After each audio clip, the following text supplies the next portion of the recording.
Hello everyone. For today's video ay i-flex ko lang ang aking napakagandang bulaklak.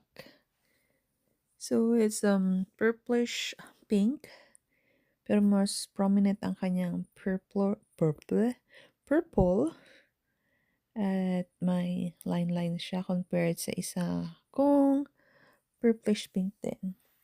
Ang pangalan ng orchids na ito, I think it's Phalaenopsis Dalton. Ayan. Well, hula-hula lang yan according sa kamukha ng flowers niya. Hindi ako sure kung yun nga talaga ang kanyang pangalan. Ayan ang aking napakaganda at hitik na hitik sa bulaklak. Ayan. Nag-bloom siya last year. I think twice. This is the third year na nag-bloom na siya. May magic touch ako. Buti pa yung mga aking orchids ay blooming.